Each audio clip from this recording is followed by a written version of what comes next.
Assalamualaikum warahmatullahi ta'ala wabarakatuh. Bismillahirrahmanirrahim. Alhamdulillahi rabbil alamin. Wabihi nasta'inu ala umuri dunya waddin. Wassalatu wassalamu ala sayyidina wa maulana Muhammad wa ala alihi wa ashabihi ajma'ina amma ba'du. Allahumma allimna ma yanfa'una wanfa'na bima 'allamtana وزدنا علما وعملا وإخلاصا وقبولا يا رب العالمين. سبحانك لا علم لنا إلا ما علمتنا إنك أنت العليم الحكيم. اللهم إنا نتبرأ من حولنا وقوتنا إلى حولك وقوتك لا حول ولا قوة إلا بالله العلي العظيم. Ma'asyiral muslimin wal muslimat, para pemirsa channel YouTube MZT Malang Raya dimanapun panjenengan berada, alhamdulillah Allah subhanahu wa ta'ala senantiasa memberikan kita sehat walafiat, taufik wal hidayah wal inayahnya, sehingga kita bisa melanjutkan dars atau pengajian kita kembali, yang mana di sini saya membersamai panjenengan semuanya untuk mengaji seputar ulumul Quran ataupun keilmuan-keilmuan Al-Quran. Ya, dan sekarang kita setelah beberapa pertemuan sebelumnya kita sudah membaca kitab Zubdatul Itqan, maka kita sekarang memulai dengan membaca kitab At-Tibyan, kitab yang baru, At-Tibyan fi Adab Hamalatil Quran. Kitab At-Tibyan di dalam membahas tentang adab-adab para penghafal ataupun pengajar ataupun yang belajar Al-Quran, yang disusun dan dikarang oleh Al-Imam An-Nawawi radhiyallahu ta'ala anhu wa nafa'ana bihi wa bi'alumi barakatihi fid dharain. Dan pada pertemuan sebelumnya kita sudah masuk di dalam Al-Babul Awwal, bab pertama, yaitu yang membahas tentang fi atrafin min fadilati tilawatil Quran wa hamalatihi. Sebagian tentang fadilah, keutamaan membaca Al-Quran dan menghafalkan Al-Quran. Dan kita sudah masuk di dalam, kita sudah membaca 2 hadis di pembukaan kitab At-Tibyan ini. Kemudian kita lanjutkan ke hadis yang setelahnya. Wa an Abi Musa Al-Asy'ari radhiyallahu anhu, dari sahabat Abu Musa Al-Asy'ari radhiyallahu anhu, qala Rasulullah sallallahu alaihi wasallam, Rasulullah sallallahu alaihi wasallam bersabda, masalul mu'minil ladzi yaqra'ul Qur'an masalul utturjah rihuha thayyib wa ta'muha thayyib. Perumpamaan Rasulullah sallallahu alaihi wasallam bersabda, perumpamaan orang yang mukmin dan dia membaca Al-Quran, masalul utturjah, maka orang tersebut seperti perumpamaan semacam sejenis buah jeruk, yang mana buah jeruk tersebut rihuha thayyib, baunya enak, wa ta'muha thayyib, dan rasanya juga enak. Jadi adalah sebuah simbolis buah al-utrujah, buah jeruk ini merupakan sejenis buah jeruk, ya, tidak seperti buah jeruk yang ada di Indonesia, mungkin buah jeruk yang ada di Arab sana, sejenis, ya, semacam, karena buah jeruk macam-macamnya banyak. Nah, itu salah satunya yaitu utrujah, yang rasanya itu manis walaupun lebih ke asam sedikit, tapi lebih dominan manisnya. Nah, ini adalah sebuah simbolis sebagaimana yang diperumpamakan orang mukmin, orang yang beriman dan dia membaca Al-Quran, itu seperti buah utrujah ini, yang mana baunya enak, baunya harum, wa ta'muha thayyib, dan rasanya juga manis, rasanya juga enak. Jadi dapat dua-duanya, baunya enak, rasanya juga enak. Maka orang mukmin yang membaca Al-Quran itu perumpamaannya juga seperti itu. Dia beriman, dia memiliki iman yang di hatinya, dan dia juga sering istiqomah membaca Al-Quran. Maka seakan-akan baunya enak karena dia sering baca Al-Quran, dan ta'muha thayyib, dan rasanya juga enak karena di dalam hatinya ada keimanan. Allahumma ja'alna minhum. Mudah-mudahan Allah Subhanahu wa taala menjadikan kita semuanya termasuk golongan-golongan tersebut.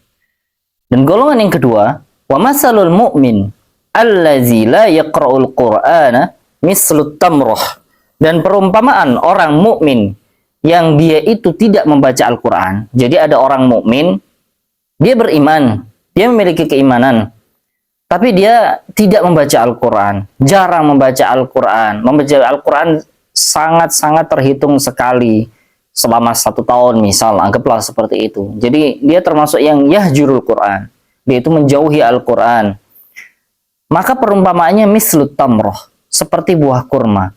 La rihalaha wa ta'muha hul. Dia nggak punya bau, buah kurma kan nggak ada baunya. Baunya, kalau kita cium nggak ada baunya, seakan nggak ada baunya. Tapi wa ta'muha hul, tapi rasanya manis.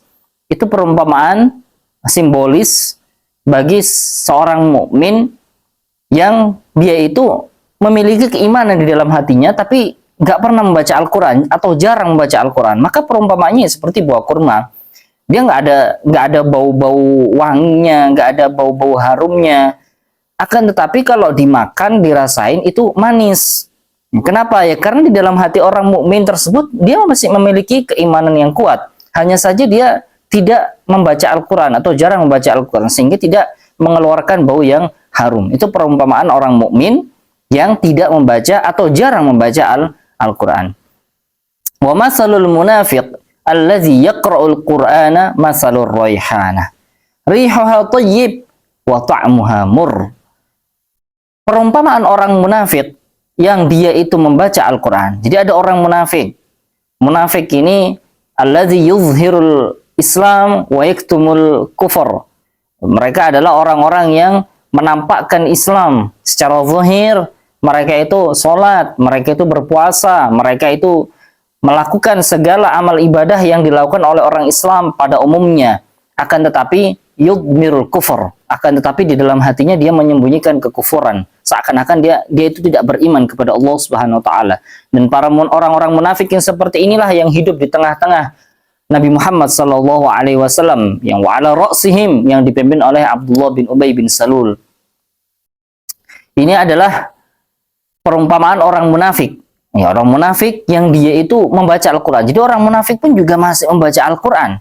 Jadi jangan kaget, karena sekali lagi orang munafik itu, mereka itu yuzhirul Islam, mereka itu masih menampakkan keislamannya di depan kita, di hadapan kita, di tengah-tengah kita.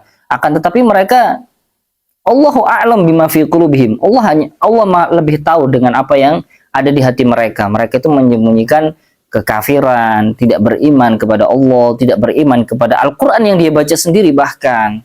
Na'udzubillah min dzalik. Masalur raihanah. Jadi orang munafik yang dia itu masih membaca Al-Quran itu seperti raihanah, semacam tumbuh-tumbuhan. Semacam tumbuh-tumbuhan yang mana tumbuh-tumbuhan ini biasanya dijadikan ya obat-obatan juga, termasuk juga dijadikan obat-obatan pencahar, obat buat pencahar pencernaan ya. Kalau nggak salah seperti itu raihanah. Tapi raihanah ini juga termasuk tumbuh-tumbuhan yang sejenis tumbuh-tumbuhan yang beracun juga. Makanya agak lebih hati-hati menggunakan tumbuhan-tumbuhan ini. Dan ini merupakan simbolis bagi orang munafik yang dia itu membaca Al-Quran. Kenapa? Karena raihanah ini sejenis tumbuhan yang kalau secara bau, dia itu baunya wangi, harum. Ta'muha mur, akan tetapi rasanya pahit. Kalau dirasain, dimakan itu pahit. Akan tetapi baunya itu wangi. Itu perumpamaan orang munafik yang dia itu membaca Al-Quran. Bacaan Al-Qurannya bisa mengeluarkan bau yang wangi. Ya, seakan-akan seperti itu. Ya, diperumpamakan sama Nabi seperti itu. Ya, kita mendengarkan dia membaca Al-Quran, ya baik, seakan-akan wangi gitu. Akan tetapi Allah lebih tahu dengan hati mereka, bahwa mereka itu di dalam hati mereka menyimpan nifak, ya, kemunafikan, dan itu yang menyebabkan mereka itu pahit, ya, seakan-akan pahit seperti tumbuhan raihanah ini. Jadi secara bau wangi, harum, akan tapi kalau dirasain pahit. Itulah perumpamaan bagi orang siapa? Bagi orang munafik yang dia itu membaca Al-Quran. Nah, kemudian yang selanjutnya, wa masalul munafiqil ladzi la yaqra'ul Qur'an kama salil hanzalah laysa laha rih wa ta'muha mur. Ya. Wa masalul munafiq, dan perumpamaan orang munafik allazi la yaqra'ul Qur'an, yang dia itu tidak membaca Al-Qur'an, kama salil Hanzalah. Hanzalah ini jadi orang munafik dan juga nggak baca Al-Qur'an lagi. Jadi paket lengkap. Dia munafik dan dia juga tidak membaca Al-Qur'an. Kama salil Hanzalah. Hanzalah juga sejenis tumbuh-tumbuhan, tapi Hanzalah ini tidak punya bau, tapi juga kalau dirasain juga pahit. Jadi udah nggak punya bau ya, dirasain juga pahit. Ya, sudah nggak ada manfaatnya udah ya tumbuh-tumbuhan semacam Hanzalah ini. Laisa laha rih, nggak punya bau, wa ta'muha mur, dan kalau dirasain juga pahit. Bahkan di antara jenis-jenisnya juga berduri mungkin.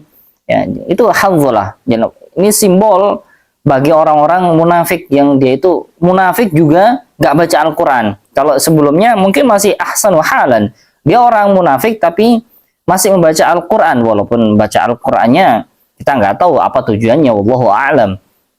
Tapi yang ini lebih parah lagi, dia munafik, menyimpan kemunafikan di dalam hati mereka, tapi dia juga nggak baca Al-Quran, jadi paket lengkap. Maka perumpamannya seperti tumbuhan yang dinamakan Hanzalah, tidak ada baunya dan kalau dirasain juga pahit. Hadis ini diriwayatkan oleh Rawahul Bukhari Muslim, Imam Bukhari dan Imam Muslim. Lanjut. Wa an Umar bin Al-Khattab radhiyallahu taala anhu, dari sahabat Umar bin Al-Khattab radhiyallahu anhu, anna Nabiy sallallahu alaihi wasallam qala, sesungguhnya Nabi Muhammad sallallahu alaihi wasallam bersabda, "Inna Allah ta'ala yarfa'u bihadzal kitabi aqwaman wa yadh'u bihi akharin." Sesungguhnya Allah Subhanahu wa taala itu bisa mengangkat derajat suatu kaum dengan Al-Qur'an ini, dengan kitab ini. Jadi dengan berkah Al-Qur'an, Allah itu bisa mengangkat derajat suatu kaum. Dan sebaliknya, dengan Al-Qur'an pula Allah bisa merendahkan dan menghinakan derajat suatu kaum yang lainnya. Artinya apa? Artinya Rasulullah SAW bersabda bahwa bisa saja Al-Quran itu menjadikan seseorang itu naik derajatnya karena dia benar-benar ikhlas di dalam membaca Al-Quran, di dalam mengajarkan Al-Quran, di dalam menghafal Al-Quran, dan dia dengan ikhlas mengamalkan Al-Quran tersebut. Nah, ini dengan kriteria seperti ini Allah bisa mengangkat derajat mereka dengan berkah Al-Quran. Sebaliknya, ada sebagian orang, sebagian kelompok yang menjadikan Al-Quran itu sebagai alat untuk mereka bisa mendapatkan kenikmatan dunia, alat pemancing sehingga mereka bisa mendapatkan kenikmatan dunia, ataupun alat pemancing untuk nafsu mereka, Al-Quran ini. Dan dengan mereka ahlul Quran, bisa disebut mereka penghafal Al-Quran. Mereka pintar baca Al-Quran, mereka pandai untuk mengajarkan Al-Quran. Akan tetapi kita tidak tahu bahwa niat mereka justru adalah agradud dunyawiyah. Tujuannya hanya dunia semata. Sehingga dia menjadikan Al-Quran itu sebagai alat. Sehingga dari sinilah Allah Subhanahu wa Ta'ala justru malah merendahkan derajat kaum-kaum tersebut. Orang-orang semacam itu, sejenis semacam kelompok-kelompok seperti itu, yang menjadikan Al-Quran itu sebagai alat untuk kesenangan duniawi mereka sendiri. Jadi jangan menyangka di antara kita bahwa Al-Quran itu hanya diperuntukkan oleh orang-orang yang mulia saja. Bahkan orang-orang yang mereka itu, tadi kan orang munafik itu bisa, mereka itu membaca Al-Quran. Orang munafik itu mereka juga membaca Al-Quran. Orang-orang yang kriterianya mereka itu sebenarnya justru malah musuh Islam, mereka juga mempelajari Al-Quran, mereka juga membaca Al-Quran, tapi tujuan mereka itu apa? Itu yang membedakan musuh-musuh Islam dengan orang-orang Islam sejati, yang mereka itu membaca Al-Quran lillahi ta'ala, mereka mempelajari Al-Quran lillahi ta'ala, mereka mengajarkan Al-Quran dan menghafal Al-Quran semuanya karena mencari ridho Allah Subhanahu wa Ta'ala. Ini yang membedakan kita, ma'asyiral muslimin, dengan orang-orang yang menjadikan Al-Quran itu sebagai alat, untuk mendapatkan tujuan duniawi mereka. Jadi sekali lagi, innallaha ta'ala yarfa'u bihadzal kitabi aqwaman wa yadh'u bi akharin. Allah Subhanahu wa Ta'ala itu mengangkat dengan Al-Quran ini derajat suatu kaum wa yad'u bi akharin, dan Allah bisa merendahkan dengan Al-Qur'an ini kaum-kaum, derajat kaum-kaum yang lain. Oleh karena itu, sebagaimana kita tahu di doa khatam Al-Qur'an, doa khutmil Qur'an, kita selalu menemukan doa waj'alhu lana hujjatan ya rabbal alamin. Ya Allah, dan jadikanlah Al-Quran itu sebagai hujjah bagi kami, sebagai penolong bagi kami nanti di akhirat. Nah, hujjah lana itu berbeda dengan hujjah alaina. Oleh karena itu di doa tersebut dikatakan hujjah lana. Artinya justru malah kami berharap agar Al-Quran itu dijadikan penolong bagi kami. Hujjah lana. Kalau hujjah alaina, na'udzubillah min dzalik, Al-Quran itu malah bisa justru menjadi bumerang bagi kita. Al-Quran itu malah akan menjadi malapetaka bagi kita nanti di akhirat apabila kita tidak bisa memanfaatkan Al-Quran, apabila kita menjadikan Al-Quran itu sebagai alat untuk agradud dunyawiyah, tujuan duniawi kita.